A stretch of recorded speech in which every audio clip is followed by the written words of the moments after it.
Hi, welcome to my YouTube channel. This is my first YouTube video and my name is Clara. I'm really passionate about digital products, and so in this channel I'll try to talk about and explain what makes digital products so great.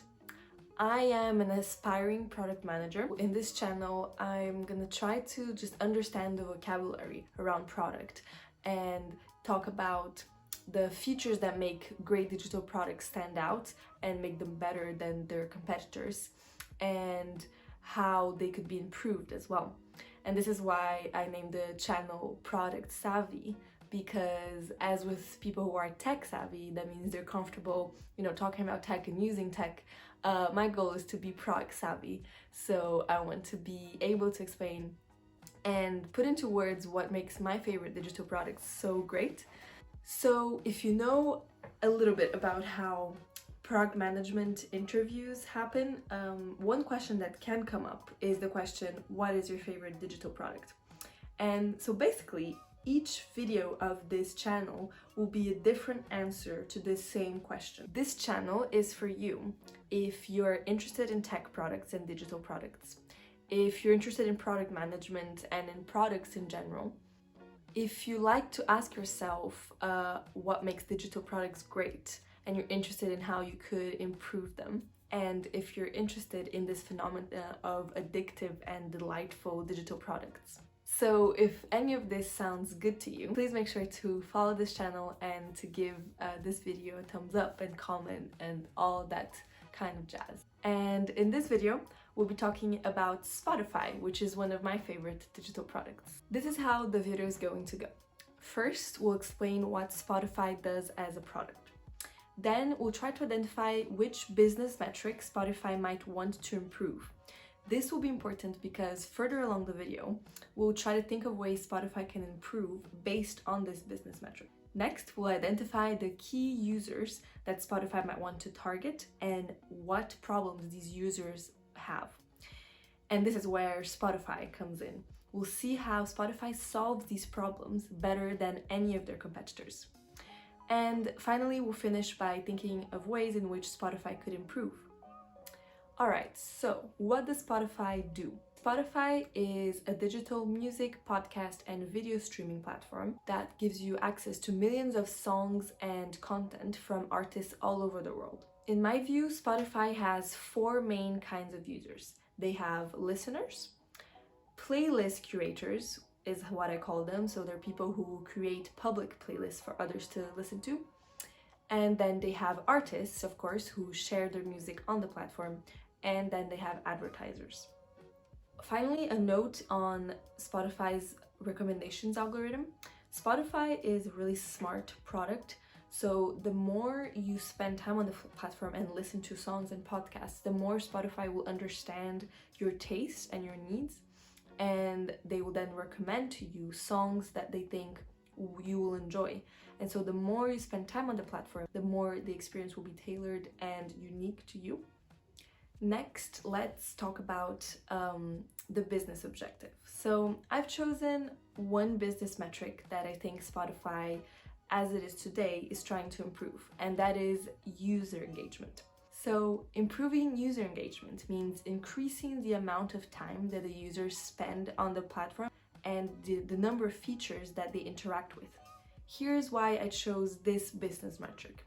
So the more time the users spend on the platform and the deeper their engagement, the more the platform will understand their needs, as I mentioned with the smart algorithm. And the more the experience will be enjoyable and useful for the user, which will then lead to even more user engagement. So it's a virtuous circle. Alright, now that we have the business objective pinned down, let's think more about the users. So as we said on the beginning of the video, there are four main users in Spotify. There are listeners, playlist curators, artists, and advertisers. In this video, we're gonna focus on listeners, as this is the type of user I identify the most with and I can talk the most about. Now let's see if we can segment this type of user, i.e. listeners, even further into different groups. So to my view, there are two different kinds of listeners: podcast listeners and music listeners. let's go with music listeners in this video just for simplicity. Now let's see if we can break down this specific type of users, so music listeners, even further. I think we can distinguish between listeners that come to Spotify to revisit and cherish old-time favorite songs. And then there's the type of user who comes to Spotify to discover new artists and tracks. Let's go for the first type of user. Again, this is the user that I identify the most with. I come to Spotify to listen to my old-time favorites or to come back to a playlist that I created some time ago where I was feeling a certain mood, and I usually don't tend to discover new songs on Spotify. I mainly use my close friends who recommend new songs to me. Alright, so we decided that our user type is going to be music listeners who come to Spotify to revisit and cherish old-time favorites. Now, what are the problems that this user might have? First of all, this user's favorite songs might evolve over time. So the playlists that keep track of their favorite songs need to keep up to date with this user's evolving taste. Problem number 2, favorite tracks are often linked to a time in the life of the user. So it can be, you know, summer 2020 or skiing trip 2017. My assumption is that I'm not the only one who creates playlists that reflect a certain period and time of my life, and then certain songs will be distinctly connected to this time of my life. And so the user that we're targeting wants to be able to come back to playlists where there are songs that are not necessarily their favorite anymore, but when they're feeling, you know, nostalgic about a certain period of their life, for example, summer 2019, they want to be able to find what they were listening to at that period of their life. Problem number 3, these users, given that they like to come back to the past and cherish old memories through listening to songs, they might be interested in revisiting old-time favorite songs that they might have lost track of. If I'm saying that Spotify is one of my favorite digital products, that means that I think that Spotify solves these 3 user problems better than any of their competitors, which include YouTube, Apple Music, Pandora, SoundCloud. So Spotify's solution to the first user problem is its on repeat feature. This playlist basically compiles all the songs that you've been listening to on repeat for the past 30 days. You don't have to do anything manually. It will just evolve as you evolve and keep track of your favorite songs as time goes on. To my knowledge, no other music streaming platform does this. So YouTube might, you know, compile a playlist with a music type or an artist that you really enjoy, but putting in songs that you might not necessarily enjoy from this music type or from this artist.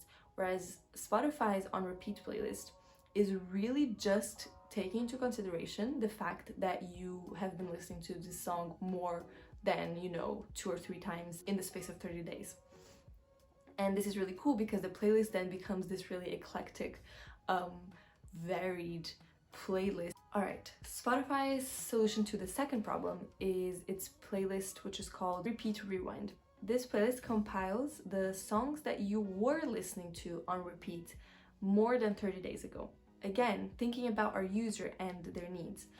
Our user type wants to be able to come back to old-time favorites and to be able to travel back in time and remember how they were doing and what was going on at a certain time of their lives. And this feature really allows you, again, without doing anything manually, to just come back to some songs that you were really into 30 days ago and that now might not be your favorite songs. Now going into Spotify's third solution to our third problem, which is their time capsule feature. It will take into account a lot of aspects of your lives, such as where you live, your current music taste, and your age. It will then select songs based on your current taste that were hits when you were younger. So in my case, my time capsule playlist will feature songs that were big hits in the 2010s, because that's when I was a teenager. And it's really amazing because it's actually quite accurate. If I look at my time capsule playlist, I think I only see about 3 to 4 songs that I've never heard of before, but most of them are either songs that were big hits, you know, at parties that I used to go to when I was in my teenagers, and also of songs that were generally my favorite. And again, thinking about our user needs, this is very cool for the type of user that wants to reminisce. This is basically a travel back in time machine. All of these solutions support Spotify's business goal, which is better user engagement. This is because these 3 features will encourage the user to spend more time in the app to revisit old-time favorite songs, and therefore Spotify will learn from the songs that these users are listening to and provide an even more useful and relevant experience for them. So, a virtuous circle. So now let's go into how we could improve Spotify. So Spotify's search engine has already made some really great progress. I've been reading a bit about like how it was back in 2012, and back then if you didn't search the exact name of the song, or if you searched by lyrics but you didn't get it exactly right, there would be no results. So Spotify has made a lot of progress. Now, for example, if you search by lyric, some songs will show up with basically lyrics that match. However, it's still not great. Just to give you an example, with Pip Millet's Make Me Cry song, which I've been listening to a lot lately, one of the lyrics of this song is, "It's only when I'm lonely that you seem to make me cry." I played around for a little bit and I searched on Spotify a bit of the song that is not exactly correct. So I searched "When I'm Lonely, Make Me Cry." And in Spotify it didn't work, and then when I searched it on YouTube it did work. It found the music I was looking for. So let's try to formulate this in terms of a user need.